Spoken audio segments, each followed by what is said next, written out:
Dear students, in the previous video we have studied about balanced chemical equation.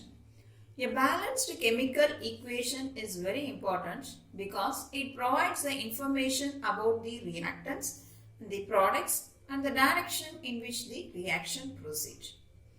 Next information, the coefficient written before the reactants and the products provides the information about the number of atoms or number of molecules or the number of moles of the substance that is taking part in the reaction or formed after the reaction.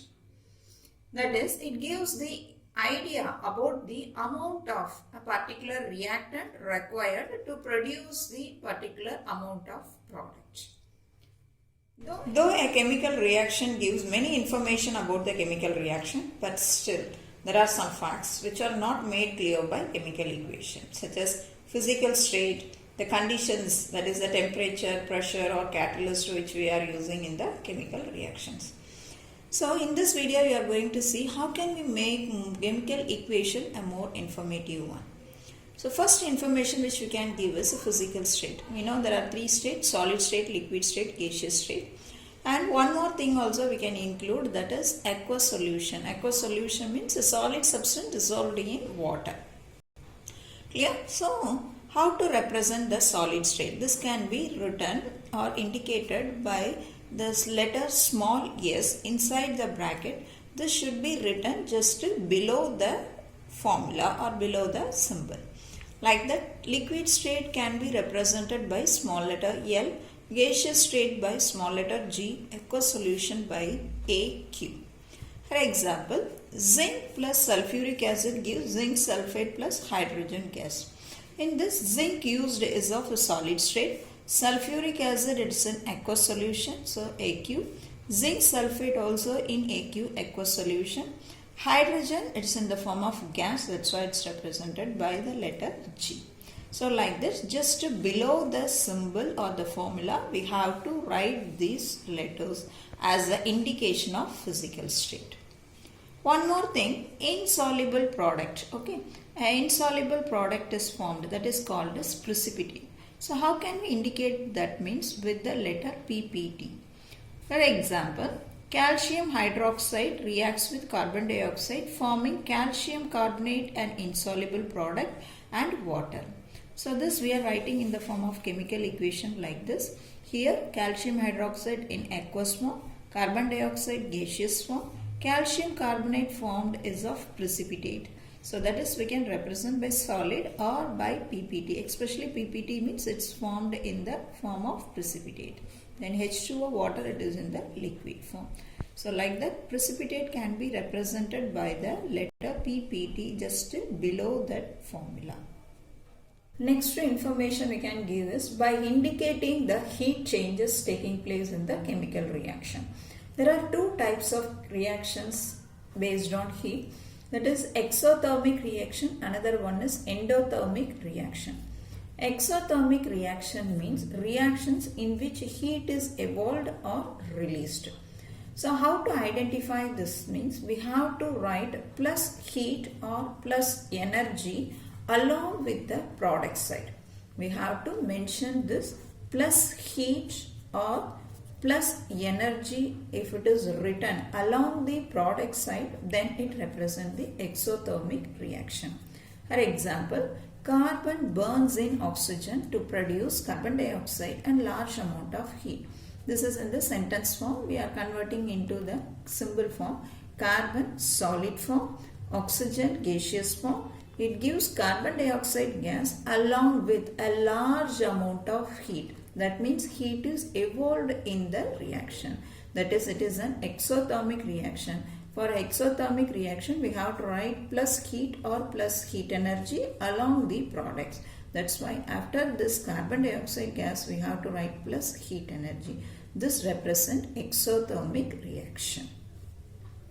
One more example, respiration. We know respiration is a biochemical reaction, occurs in the body of all the living organisms. In that glucose, C6H12O6, glucose, it's in the aqueous form, reacts with oxygen gas, gives carbon dioxide, it is in the gaseous form, water H2O, it is in the liquid form. Along with we will get energy, that is it's required plus energy is released in this reaction. So that's why we are writing along with the product side plus energy. So this is also coming under exothermic reaction. Next one is endothermic reaction. Endothermic reaction means it is a reaction in which heat is absorbed, that is heat will be added or it will be gained. That is called as endothermic reaction. For this, how we can indicate means we have to write a plus heat or plus energy on the reactant side. In exothermic we are writing in the product side, here we have to write it in the reactant side. For example, calcium carbonate on heating decomposes into calcium oxide and carbon dioxide.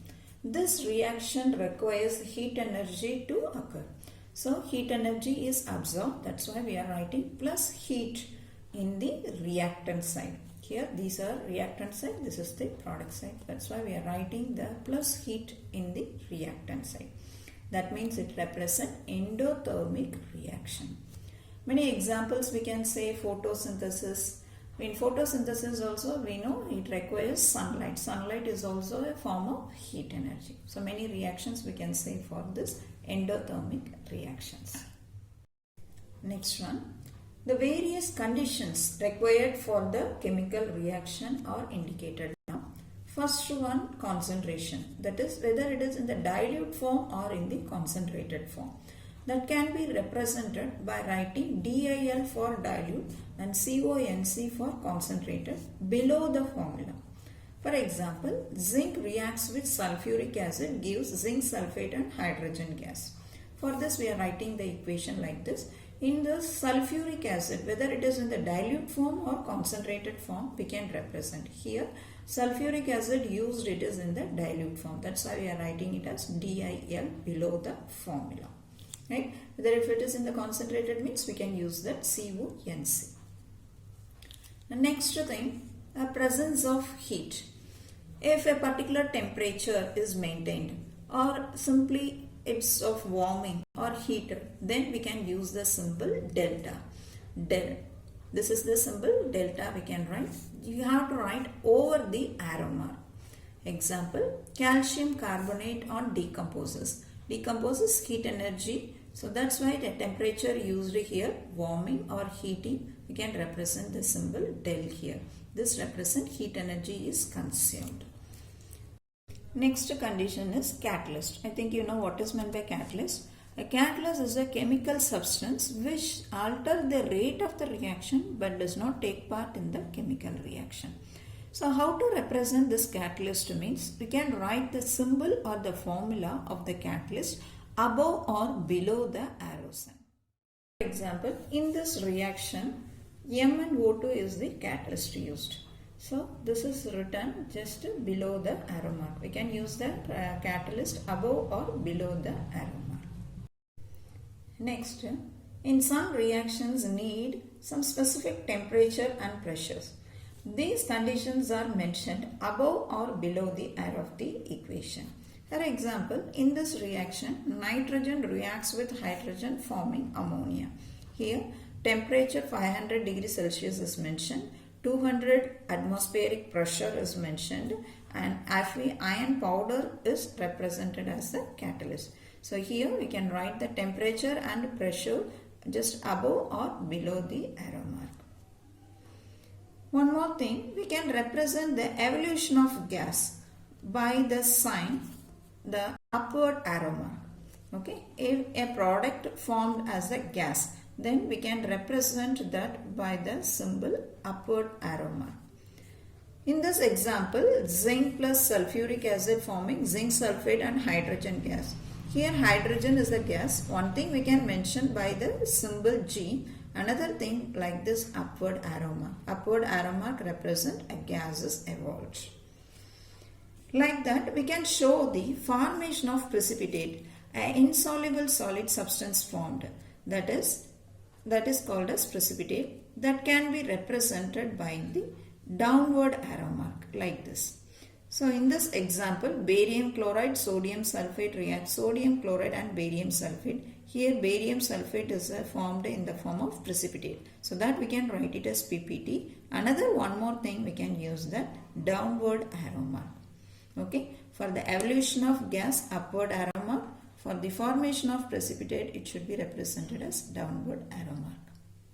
So from a balanced chemical equation, we can able to get the following information. That is the number of atoms or molecules of the reactants and the products, the physical state of the reactants and product, heat changes taking place in the chemical reaction, a specific temperature, pressure and catalyst whatever used in the reaction can be mentioned.